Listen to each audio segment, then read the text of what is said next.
Roxaboxen.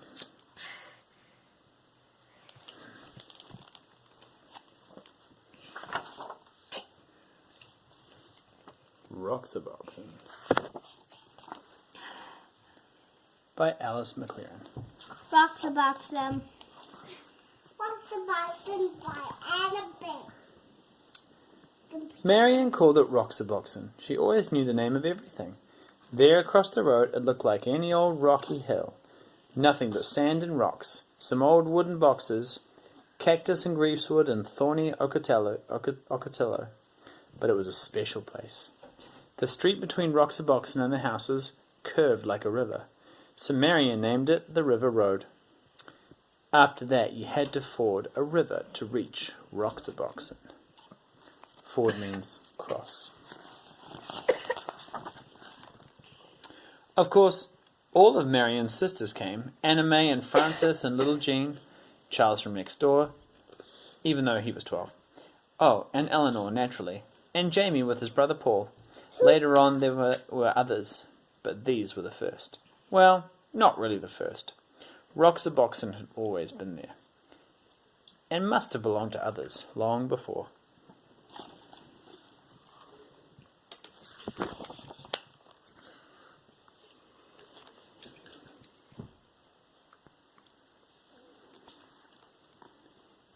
When Marion dug up her tin box filled with round black pebbles, everyone knew what it was. It was a buried treasure. Those pebbles were the money of Roxaboxen. You could still find others like them if you looked hard enough.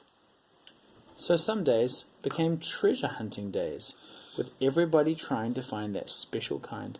And then on the other days you might just find one without even looking.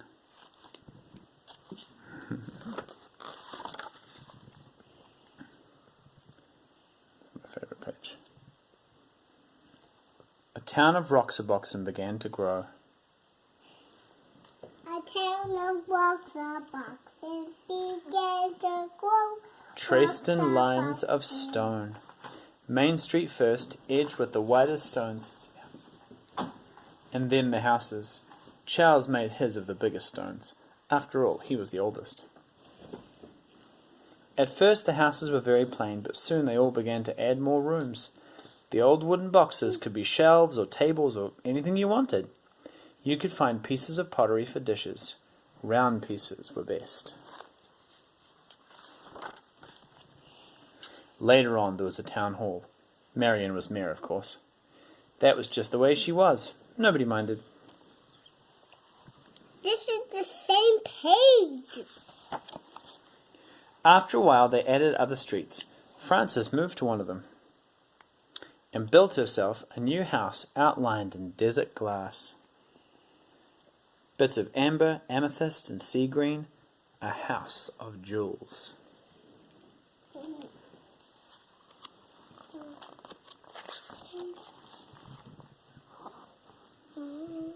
And because everybody had plenty of money, there were plenty of shops. Jean helped Anna May in the bakery. Pies and cakes and baked bread, warm in the sun. There were 2 ice cream parlours. Was Paul's ice cream the best, or Eleanor's? Everybody kept trying them both. In Roxaboxen, you can eat all the ice cream you want. What is this place? Everybody had a car. All you needed was something round for a steering wheel. Of course, if you broke the speed limit, you had to go to jail. The jailer had cactuses on the floor to make it uncomfortable, and Jamie was the policeman. Anna May, quiet little Anna May, was always speeding. You'd think she liked to go to jail.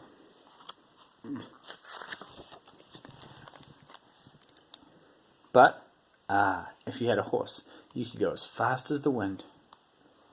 There were no speed limits for horses, and you didn't have to stay on the roads.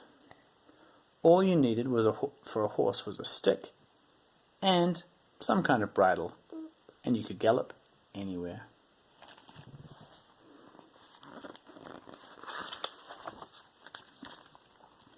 Sometimes there were wars.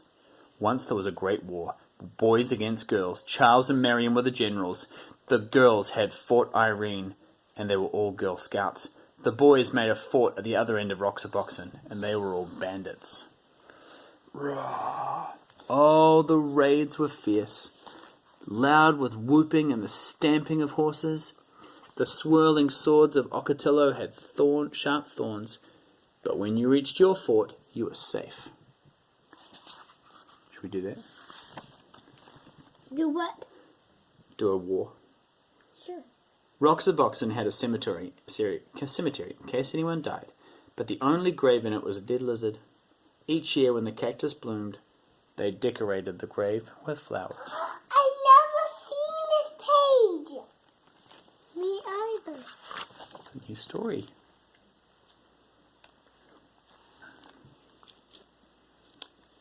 Sometimes in the winter when everybody was at school and the weather was bad, no one went to Roxaboxen at all, not for weeks and weeks. But it didn't matter. Roxaboxen was always waiting. Roxaboxen was always there. Look at, she's eating honeysuckle. I know this story. Right. And everybody sucked the flowers, honey from its flowers. When spring came and the Ocotillo blossomed, that's what they did. And everybody built new rooms, and everybody decided to have jeweled windows. But that summer, there were 3 new homes on the east slope, and 2 new shops on Main Street. And so it went. The seasons changed and the years went by. Roxaboxen was always there. The years went by, and the seasons changed, until at last the friends had... These are honey proof. Interesting observation. The years went by and the seasons changed, until at last the friends had all grown tall, and one by one they moved away, to other houses, to other towns. So you might think that was the end of Roxaboxen, but oh no, because none of them ever forgot Roxaboxen.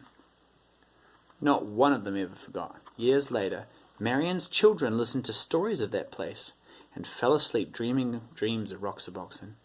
Grey-haired Charles picked up a black pebble on the beach and stood holding it, remembering Roxaboxen. More than 50 years later, Frances went back, and Roxaboxen was... there. Still there.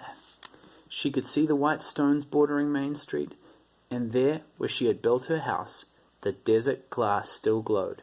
Amethyst, amber, and sea green. It says, on a hill on the southeastern corner of 2nd Avenue and 8th Street in Yuma, Arizona, there is a place once known as Roxaboxen. The events in this book really happened to Alice McLaren's mother. While the aid of her mother's childhood manuscript, the memories of relatives, and letters and maps from the former inhabitants of Roxaboxen, Alice McLaren was able to recreate the magical world as if she had played there herself. She presents us with a celebration of the active imagination, of the ability of children to create, even with the most unpromising materials, a world of fantasy so real and multidimensional that it earns a lasting place in memory. I wish I could live at Roxaboxen. We could make Roxaboxen. We could get stones. We could do it in our backyard. Stop. Will it still be there? Tomorrow? Probably.